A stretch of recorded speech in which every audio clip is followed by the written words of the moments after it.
अस्सलाम वालेकुम everyone, welcome back to chapter wise psychology lectures. Chapter number 14 हमारा start है, जिसमें डेवलपमेंटल साइकोलॉजी के बारे में हम डिस्कस कर रहे हैं।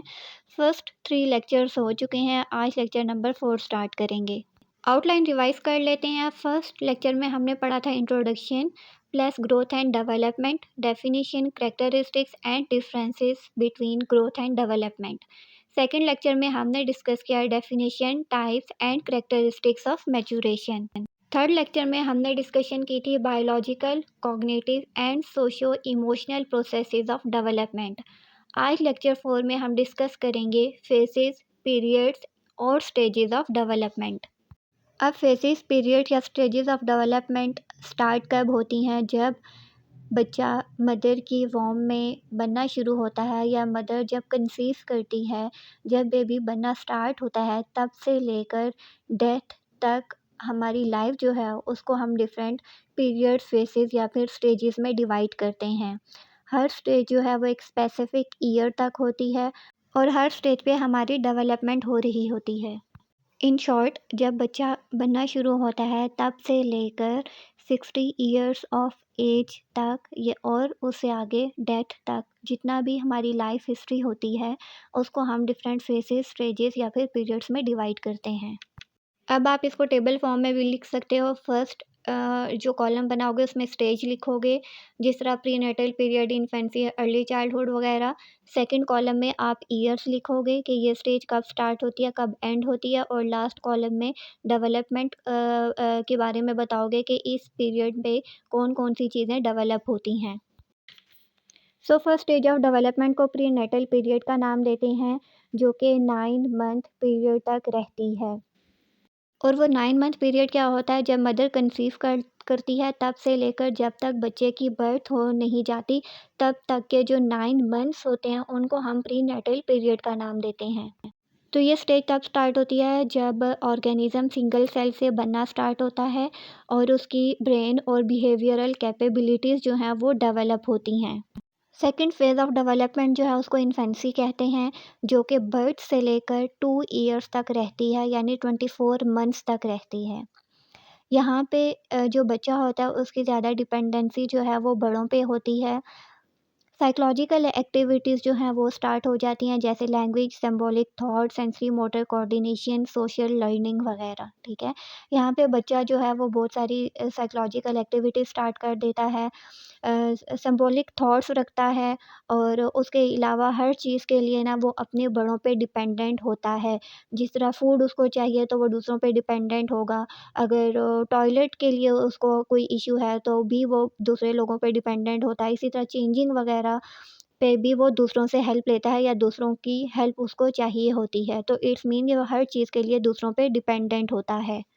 थर्ड स्टेज अर्ली चाइल्डहुड है, जो कि 6 ईयर्स तक रहती है।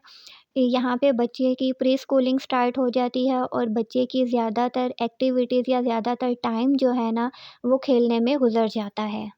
इसके अलावा इस स्टेज पे बच्चा जो है वो अपनी केयर करना सीख लेता है और रीडनेस स्किल्स जो हैं उनको लर्न करना स्टार्ट कर देता है, डेवलप करना स्टार्ट कर देता है। जिस तरह टीचर्स जो हैं उसको अगर इंस्ट्रक्शंस दे रहे हैं तो वो उसको फॉलो करेगा, लेटर्स वगैरह को आइडेंटिफाई करना स्टार्ट कर देता है। Next period of development is called middle and let childhood. यहाँ पे स्कूल ईयर स्टार्ट हो जाते हैं। अर्ली चाइल्डहुड में क्या था? प्री स्कूलिंग थी। अब इस स्टेज पे क्या होगा? स्कूल ईयर स्टार्ट हो जाएंगे, जिसको एलिमेंट्री स्कूल ईयर्स का नाम भी दिया जाता है। यहाँ पे इंडिविजुअल की फंडामेंटल स्किल्स जो हैं वो डेवलप होना शुरू हो जाएंगी, जैसे इंडिविजुअल पढ़ना, लिखना, और जो मैथमेटिक्स के या अर्थमेटिक के क्वेश्चंस जो होते हैं उनमें मास्टरी अचीव करता है। यहाँ पे चीज़ों को या टारगेट्स को अचीव करना चाइल्ड की वर्ल्ड बन जाती है। और इसी स्टेज पे जो चाइल्ड है वो सेल्फ कंट्रोल करना भी सीख लेता है और सेल्फ कंट्रोल उसका इंक्रीज़ होना स्टार्ट हो जाता है। Fifth stage of development is known as adolescence, और ये स्टार्ट होती है 10 ईयर से, 12 ईयर से, और एंड होती है 18 टू 20 ईयर्स तक या 22 ईयर्स तक। यहाँ पे इंडिविजुअल की फ़िज़िकल चेंजेस स्टार्ट हो जाती हैं, जैसे हाइट बहुत ज़्यादा इंक्रीज़ होना शुरू हो जाएगी, वेट गेन होगा। उसके अलावा सेक्सुअल करैक्टरिस्टिक्स जो हैं वो डेवलप होना स्टार्ट हो जाएँगे, जैसे ब्रेस्ट इंक्रीज़ होना, प्यूबिक और फेशियल हेयर का ग्रो होना। और उसके अलावा इंडिविजुअल जो है वो लॉजिक, एब्स्ट्रैक्ट और आइडियलिस्टिक थॉट्स रखेगा। वो ज़्यादा टाइम जो है वो फैमिली से बाहर स्पेंड करना स्टार्ट कर देता है। ठीक है, तो मीन्स इंडिविजुअल आहिस्ता-आहिस्ता इंडिपेंडेंसी की तरफ जाना शुरू कर देता है। सिक्स्थ स्टेज जो है उसको अर्ली अडल्टहुड कहते हैं, जो कि टीन से स्टार्ट होती है और 30 ईयर्स तक जाती है। अब यहाँ पे इंडिविजुअल जो है वो पर्सनल और इकोनॉमिक इंडिपेंडेंसी स्टार्ट करना शुरू कर देता है, अपने करियर पे फोकस करना शुरू कर देता है, अपने लिए एक पार्टनर जो है उसकी सर्च करता है, पर्सनल रिलेशनशिप में वो जाता है, मीन्स के अपनी फैमिली स्टार्ट कर देता है। शादी करता है और फिर अपने चिल्ड्रन प्रोड्यूस करने पे फोकस करता है। Next stage is middle adulthood, जो कि 40 ईयर्स में स्टार्ट होती है और 60 ईयर्स तक जाती है।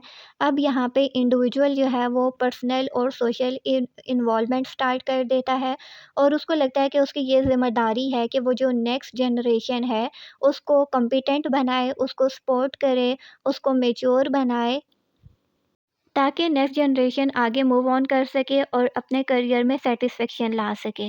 Last stage is late adulthood, जो कि 60 टू 70 ईयर्स में स्टार्ट होती है और डेथ तक रहती है।